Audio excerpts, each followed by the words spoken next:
Assalamualaikum warahmatullahi wabarakatuh. Jumpa lagi dengan Ibu Rahmi Mulia Fitri SPD dari SMA 5 Bangko Pesako, Rokan Hilir, Riau. Baiklah Nandaku, pada materi kali ini Ibu akan bahas mengenai transformasi dengan submaterinya yaitu rotasi. Nah, di video-video sebelumnya Ibu sudah jelaskan 3 submateri transformasi dan yang ini adalah materi terakhir dari submateri transformasi. Nah, Anandaku, sebelum itu bagaimana kabar Anandaku semua? Semoga selalu diberikan kesehatan dan perlindungan oleh Allah Subhanahu wa taala ya. Dan jangan lupa di masa pandemi COVID-19 ini untuk selalu menggunakan masker, menjaga jarak, mencuci tangan, dan jangan lupa untuk selalu menggunakan hand sanitizer. Baiklah Anandaku, kita lanjut ke materi selanjutnya.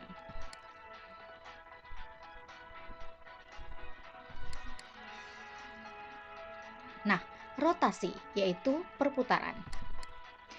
Apa itu rotasi? Nah, sebelum itu Ibu akan beritakan dulu tujuan pembelajaran kita itu sama dengan yang Ibu jelaskan sebelumnya. Nah, ilustrasi. Kita amati, Anandaku semua coba amati jarum jam yang berputar dari satu titik ke titik yang lain. Nah, bagian jarum jam yang mana yang ikut berputar sehingga berubah posisinya? Terus bagian jarum jam yang tidak berubah posisi itu ya bagian jarum jam yang mana gitu ya. Nah, setelah Anandaku amati jarum jam mana yang ikut berputar sehingga dia akan berubah posisinya. Jarum jam yang berada di yang kecil ya. Nah, jarum jam yang berputar itu merupakan contoh sebuah rotasi. Pada rotasi, ada bagian jarum jam yang tetap atau tidak berubah kedudukannya, ada bagian yang berubah posisinya. Bagian yang tidak berubah itu adalah sebuah rotasi yang disebut dengan titik pusat rotasinya. Sedangkan bagian yang berubah merupakan titik-titik yang dirotasikan. Nah, dengan demikian letak bayangan sebuah rotasi ditentukan oleh titik pusat dan besar sudut rotasinya. Nah, jadi dalam jarum jam itu kan kalau misalnya Anandaku lihat ada jarum jam yang dia bergerak ya. Misalnya Anda ini jarum jam yang pendek itu sebagai titik pusat rotasinya dan jarum jam yang panjang itu sebagai titik yang dirotasikan. Jadi kalau misalnya titik yang dirotasikan itu berubah ya, maka besar sudut rotasinya juga berubah. Nah, begitulah cara kita membayangkan bagaimana ilustrasi dalam rotasi. Nah, rotasi adalah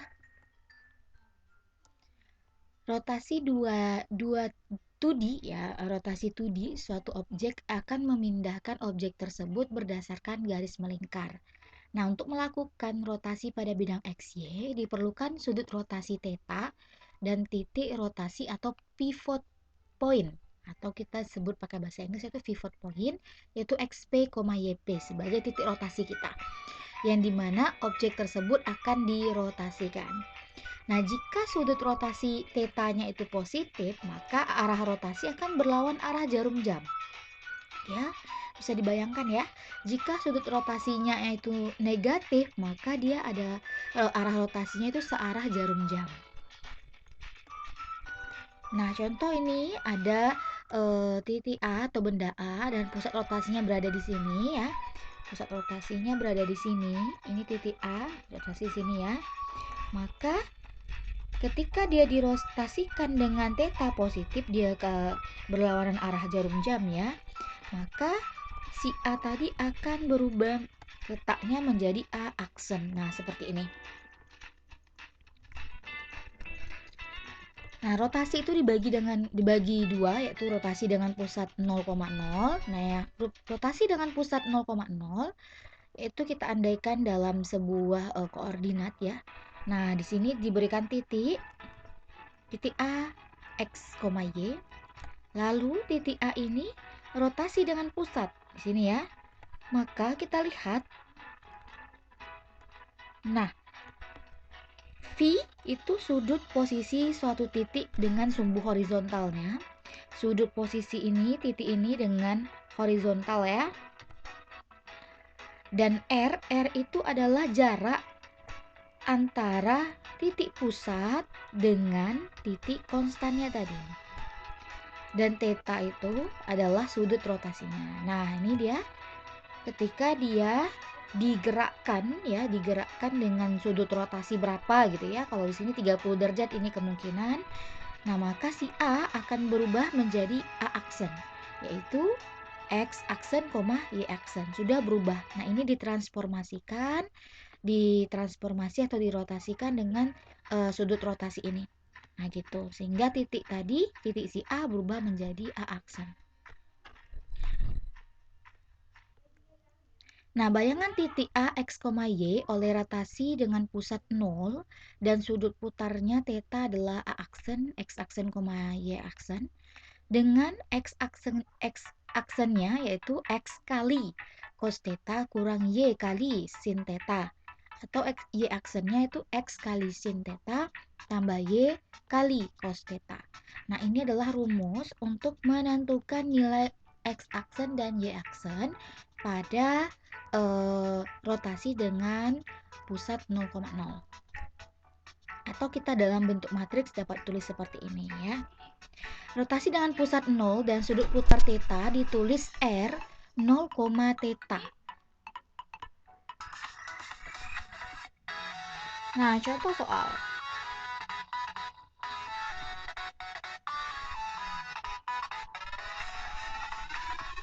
Sebentar ya. Tentukan bayangan titik A 1,2 akibat rotasi yang berpusat di titik 0,0, sudut putarnya 90 derajat. Berarti dia berputar 90 derajat ya. Berarti X aksen, Y aksennya, nah seperti ini. Tadi kan cos theta.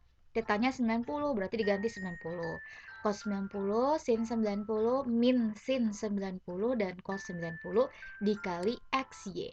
XY adalah titik 1 dan 2. Nah, lalu cos 90 kan 0. Min 90 min 1. Kan sin 90 itu 1. Dikali min 1. Sin 90 1. Cos 90 0. Nah, lalu ini perkalian dua buah matriks.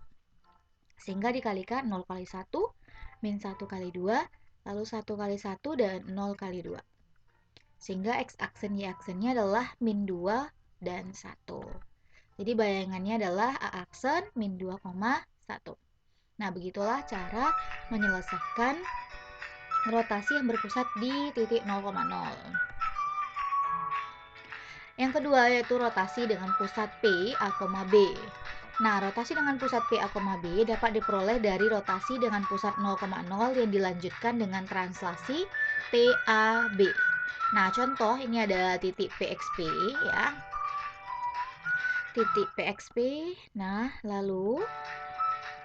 jadi ini titik pusatnya XP dan titik A-nya XY. Berarti kalau kita tarik ya, sehingga membentuk sebuah sudut. Nah, ini sudutnya tetanya.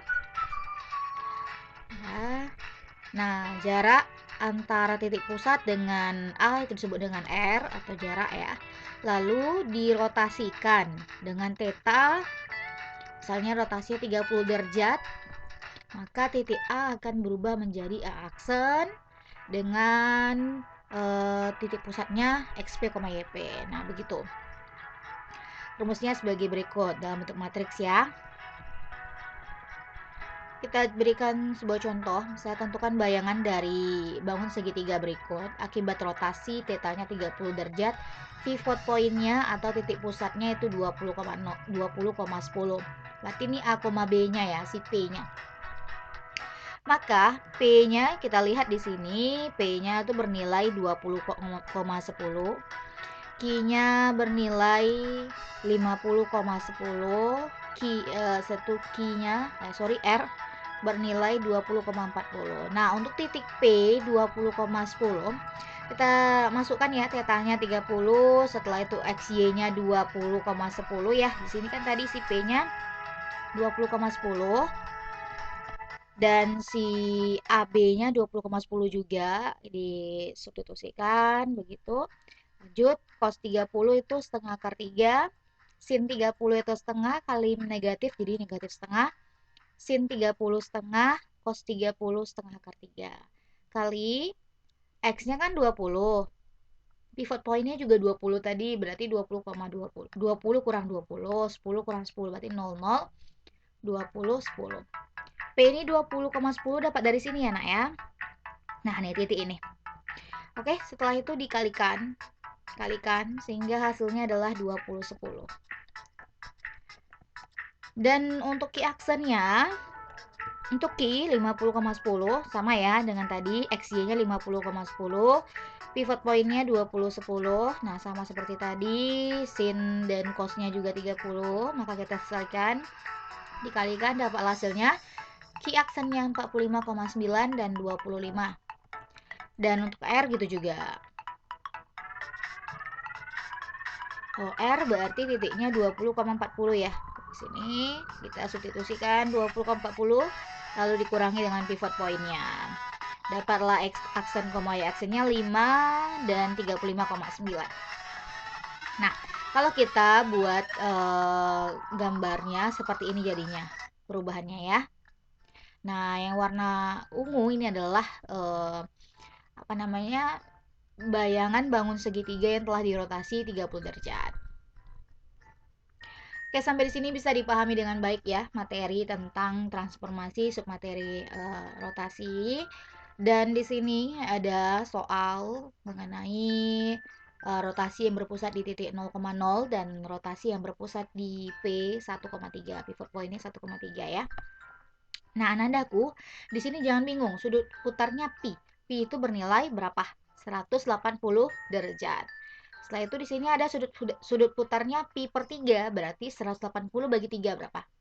60 derajat. Jadi jangan bingung kalau bentuknya seperti ini ya. Oke, selamat mengerjakan. Semoga video ini bermanfaat bagi anak-anakku semua dan dapat dipahami dengan baik. Hiduplah berdampingan dengan mimpi, mimpi yang akan kau gapai bukan mimpi yang di bawah tidur ya. Baiklah, terima kasih atas perhatiannya. Sampai jumpa di video-video selanjutnya. Dan jangan menyerah untuk bermimpi. Oke, terima kasih. Jangan lupa untuk like, subscribe, dan komen ya. Assalamualaikum warahmatullahi wabarakatuh. Semangat, semangat matematika.